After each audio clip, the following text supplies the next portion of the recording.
let's talk briefly about how hash tables are implemented in Java. So first I'll note that in the real world, hash tables are tremendously popular. In fact, I'd say they're the most popular way to implement a set or a map.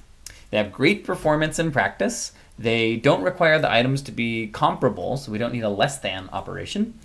The implementation of hash tables themselves are pretty simple compared to, say, a red-black tree. And Python dictionaries, as an example of their popularity, I should mention, are just hash tables in disguise. So if you use a hash table in Python, if you were using a dictionary in Python, you were using a hash table. So in Java, it's a little more complicated to actually use hash tables, but they're implemented as the HashMap and HashSet classes. And so an important question that comes up is, well, how do Java hash maps know how to compute each object's hash code? So the good news is it's not like comparables, where we have to say implements comparable. Instead, all objects in Java have to implement a hashcode method. So as you may recall, all classes in Java are hyponyms of object. There is a default hashcode method that will return the memory address of the object. So when you create your own class, you can implement your own hashcode. So we'll talk about what those might look like, but let me just show you that strings in Java do override hashcode. So for example, I can write and run this exact code in Java, and if I say A, tell me your hashcode, B, tell me your hashcode, this in Korean starts with a P, but I don't know how to read it, dot hashcode. We could do Kamala Lifely or tofu in Vietnamese. So if we look at the actual output of this, we see that A gives me the hashcode 97. And that implies that the Java hashcode is something pretty similar to what we did before. B happens to be 97,410. This Korean word is this value. Kamala Lifely, oh, it's the same as that Korean word. And tofu is this very large negative hashcode. So I should note that hashcodes in Java, they have collisions, and they must. Remember that because there's only 4 billion-ish possible hashcodes, you're going to be able to find collisions. So I just wrote a short program that combined random pairs of English words and found this collision. So let's talk a little bit about how we'd use a negative hashcode.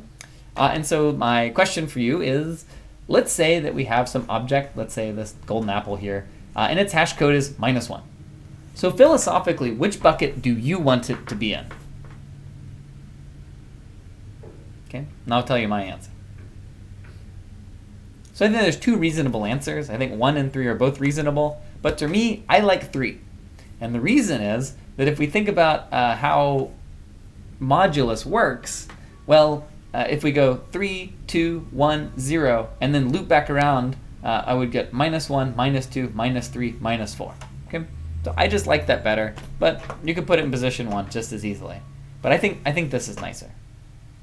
Now, why do I bring this up? Well, earlier I mentioned that one way you might actually try to use a hashcode is use %sign to be the modulus operator.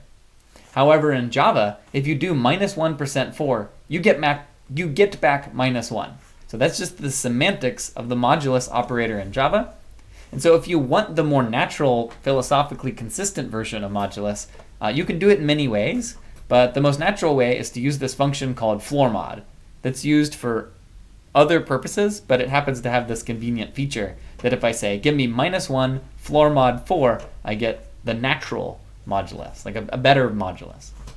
There's other ways of doing this, but this is the way I recommend it. In homework 3, we'll talk a little bit about, I think, one other alternative. So hash tables in Java, basically how it works is we have some data that is converted using the hashcode function. So whereas before this is some arbitrary function, in Java it would always be called hashcode. That gives me a value, and then I reduce it using some kind of function, typically a floormod, but it could be something else, and that gives me an index. And so here, if we have our strings from before, and we put them into a hash table using the Java style implementation, we'll end up with this hash table shown. So I have 2 important warnings that you must keep in mind when using HashMaps and HashSets when it comes to doing things in Java. My first warning is that you should never store objects that can change state while they're in a HashSet or HashMap. So for example, if you create a set of lists or something, that's a dangerous idea. Because if the object changes in some way, then its hash code will also change. And that can result in items getting lost. And you can think about this a little more in the study guide problems. A second warning is that you should never override the equals method without also overriding hashcode. And if you do this, it can lead to items getting lost and generally very strange behavior. And the reason is that HashMaps and HashSets use equals when they iterate through all the items of a bucket in order to see if something exists. So if you're curious about this, you'll see this in homework 3, but you'll also see it in the study guide problems. So that's it as far as Java implementation details. And so now we'll address our last interesting question, which is how does one implement a hash code?